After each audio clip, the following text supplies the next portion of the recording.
Nah, iya, oke, thank you. Nah, di chapter 7 ini sebenarnya lanjutan dari yang tadi, di mana kita masuk ke keputusan pembelian setelah tadi mengevaluasi keputusan, mengevaluasi informasi yang sudah dicari. Selanjutnya adalah keputusan pembelian atau purchase decision, sama perilaku pasca pembelian atau post purchase behavior. Di mana biasanya kalau di dalam penelitian, terutama untuk bisa S1, bisa S2, bisa S3, eh, beberapa hal nanti yang akan saya sebutkan seperti purchase decision, eh, post purchase behavior dan seterusnya itu dijadikan variabel penelitian mahasiswa dalam membuat atau riset sebuah produk ya di dalam eh, apa namanya pemasaran, atau bisa pemasaran, bisa apa namanya marketing komunikasi, apa markom bisa juga gitu, atau di manajemen pemasaran atau manajemen strategik ya, itu biasa banyak digunakan. Oke, next. Nah, ini sama sebenarnya, kita bisa paham tadi.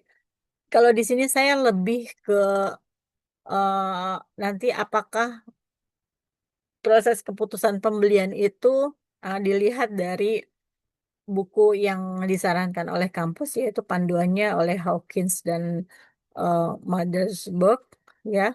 Nanti seperti apa, terus tahapan pembeliannya juga seperti apa, faktor-faktor yang mempengaruhi, eh, menganalisa pelaku konsumen setelah melakukan pembelian, dan menghubungkan teori keputusan pembelian dengan perilaku konsumen pada e-commerce dan media sosial. Oke, next. Nah, ini definisi apa sih itu keputusan pembelian gitu ya. Keputusan pembelian tuh apa sebenarnya? Kalau kalau melihat menurut Kotler ya, kalau menurut Kotler Keller ya, Kotler siapa Kotler teman-teman? Bapaknya siapa Kotler itu?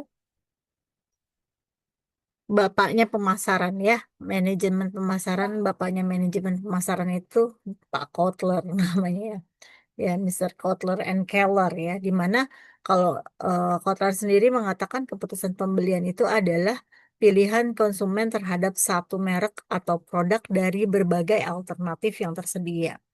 Ya, di sini kita lihat ya, sederhananya gini.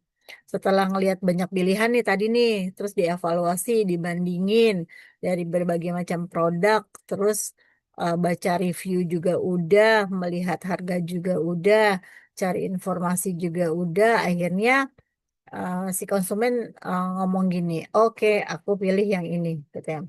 Lalu eh, nah, momen itulah yang disebut purchase decision atau keputusan pembelian.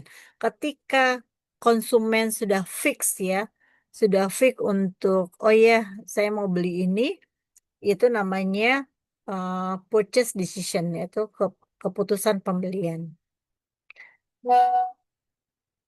Nah, menurut teman-teman, kenapa keputusan pembelian penting? Lady Humaira, ada Lady Humaira. Ya, Bu. Ya, menurut kamu, kenapa keputusan pembelian itu penting? Karena kita harus nentuin kita jadi beli atau enggak. Mm-mm. Betul. Terus kalau nggak ada keputusan, kita akhirnya nggak beli gitu ya. Mm. Ya, Oke, good. Jadi keputusan pembelian itu penting karena percuma juga kita lihat-lihat gitu ya. Kita cari-cari, kita lihat-lihat, kita apa namanya evaluasi segala gitu ya. Cuma searching-searching doang, tetapi kalau nggak beli gitu ya. Akhirnya keputusan pembelian adalah penting sehingga apa membuat orang membeli. Brand boleh punya iklan keren, brand boleh viral, brand boleh punya jutaan followers, tapi kalau tidak ada yang beli, nah, gimana maksudnya? Marketingnya dianggap gagal ya. Marketingnya dianggap gagal, eh, percuma gitu. Misalnya, wah udah merasa, oh iklannya keren nih gitu, udah viral segala, tapi nggak ada yang beli barangnya gitu. Buat apa gitu ya?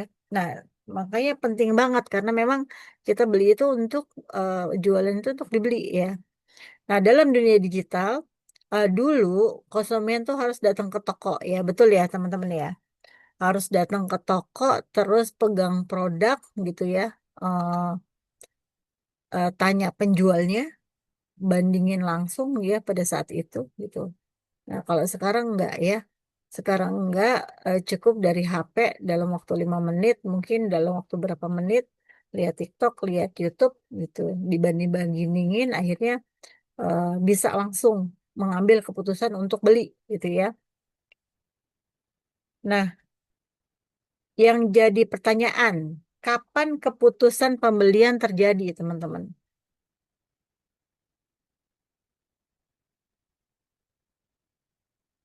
Ini kepercayaan terhadap produk. Kepercayaan terhadap produk ya, Fazil ya. Eh, Beli bisa nggak beli sekarang, beli entar, ya beli beli kapan kira-kira? Kalau misalnya ini kan keputusan pembelian, oh sudah yakin nih mau beli gitu ya. Tetapi apakah dia akan langsung beli atau enggak kira-kira? Bisa langsung beli, bisa enggak ya? Nah, kalau yang langsung beli jelas ya udah selesai lah langsung beli. Tapi kalau yang enggak langsung beli, kira-kira kenapa? Kok enggak langsung beli? Padahal sudah memutuskan untuk beli gitu ya. Sudah diseleksi tadi, oh barangnya udah bagus, pengirimannya cepat, ratingnya 5 misalnya. Enggak langsung beli. Kenapa kira-kira teman-teman? Ada faktor apa? Karena belum ada uangnya. Salah satu. Masih ragu-ragu Bu, masih ragu-ragu. Kan tadi udah dilihat semua, udah oke. Ya betul tadi ya, uangnya nggak ada. Jadi harus Iya, belum harus gajian. ngapain? Belum gajian, jadi akhirnya nunggu gajian. Keputusan pembelinya udah oke ya, sudah oke. Saya akan beli. Belinya di toko ini, barangnya ini, kualitasnya ini, cari harga yang sekian, sudah oke. Tapi bisa dibeli, bisa enggak. Nah, bisa enggak karena apa? Karena mungkin uangnya belum cukup, harus nabung lagi gitu ya. Apa? Misalnya. Kalau tadi ratingnya, oh sudah harganya sudah oke. Yang satu harganya 150, yang satu 90 misalnya. Terus ternyata barangnya sama gitu. Ya udah pilihnya yang lebih eh, murah. Tapi kalau yang lebih murah ternyata ratingnya nggak lebih tinggi gitu. Nah itu juga jadi dipertimbangkan lagi tuh. Terus lihat reviewnya juga. Oh barangnya asli, pengirimannya cepat misalnya.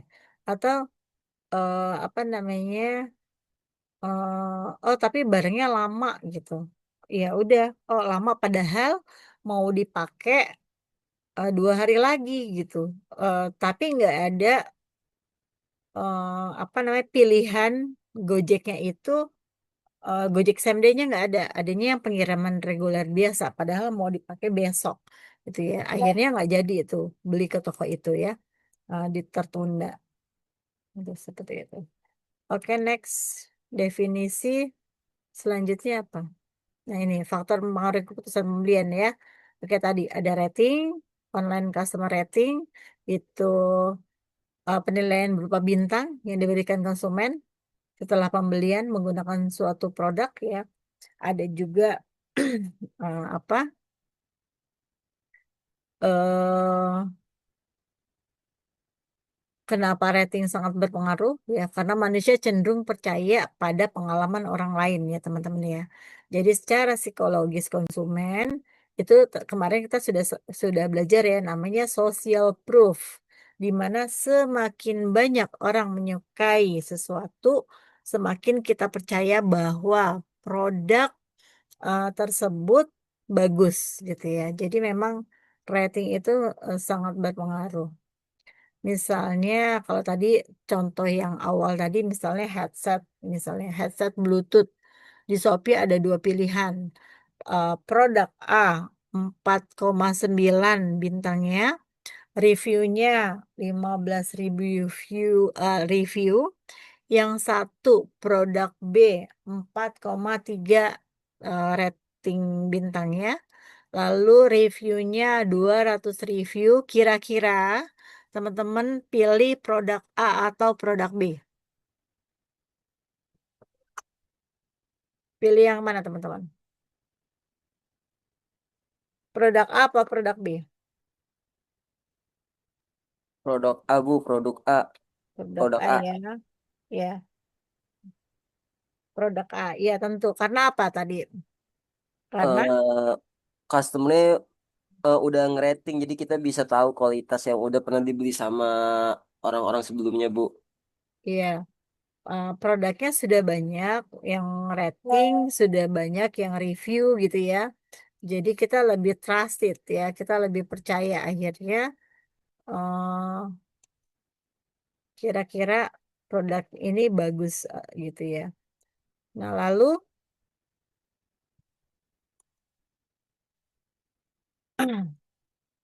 sorry. Kalau yang B itu adalah jadi pokoknya tadi berpikir ya, biasanya otak konsumen tuh mikirnya gini, kalau ribuan orang kasih bintang tinggi gitu ya, kemungkinan ya produknya emang bagus, meskipun eh, dia sendiri mungkin belum pernah coba gitu ya, belum pernah coba, tapi ya udahlah kalau orang bilang bagus ya udah saya percaya orang bagus, mungkin seperti itu ya. Nah, untuk yang B-nya kualitas website atau apa marketplace.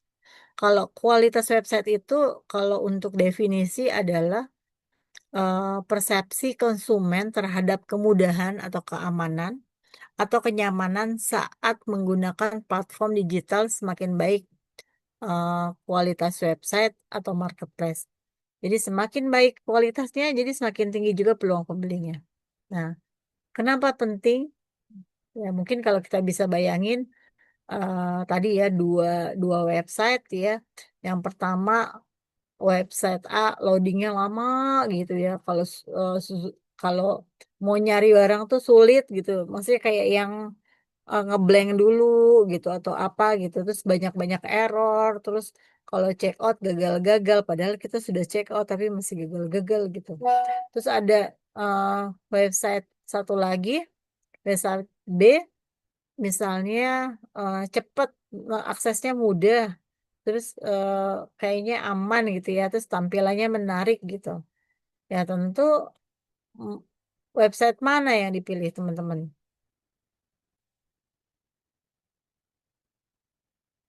Website A atau website B?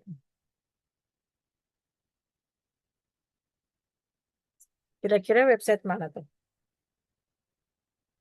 Website B ya. Karena apa? Karena eh, nyarinya gampang, aman, cepet, tampilannya menarik gitu. Seperti itu. Pokoknya kalau website itu tampilan profesional, eh, bikin nanti konsumennya tuh mikir ya, oh brandnya trusted nih gitu. Soalnya tampilannya profesional kan. Nah apalagi teman-teman ya, teman-teman Gizi itu nggak sabaran ya, betul nggak ya jika kalau misalnya website itu loading beberapa detik aja ya, paling ya udah keluar gitu ya, tinggalin aja nih platform gitu, cari platform lain gitu, langsung keluar aja gitu. Makanya jangan sampai kalau punya website itu ya loading-loading lama gitu. Atau apa pembayarannya aman atau enggak. Kalau konsumen ingin aman biasanya ya pakai transfer, COD, e-wallet gitu ya.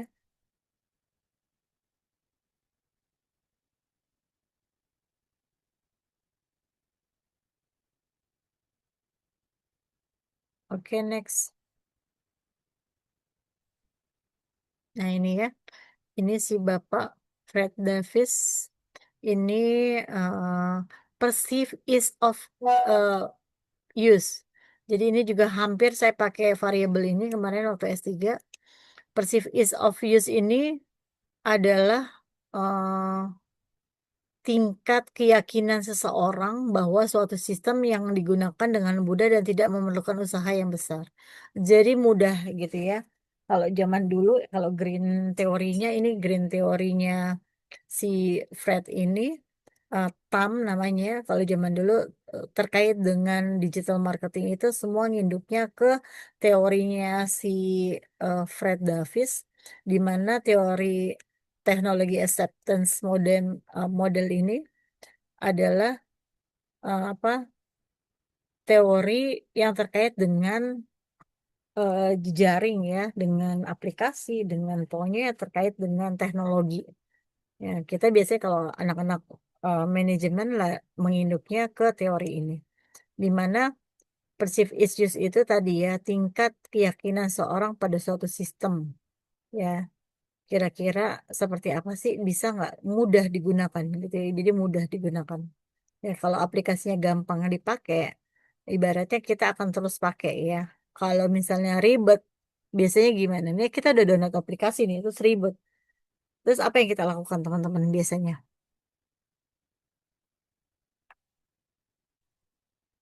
Rai Sidki. Rai Sidki ada Rai Sidki? Hadir, Bu. Iya, kalau misalnya kamu udah download aplikasi nih misalnya, terus tiba-tiba aplikasinya ribet dipakainya.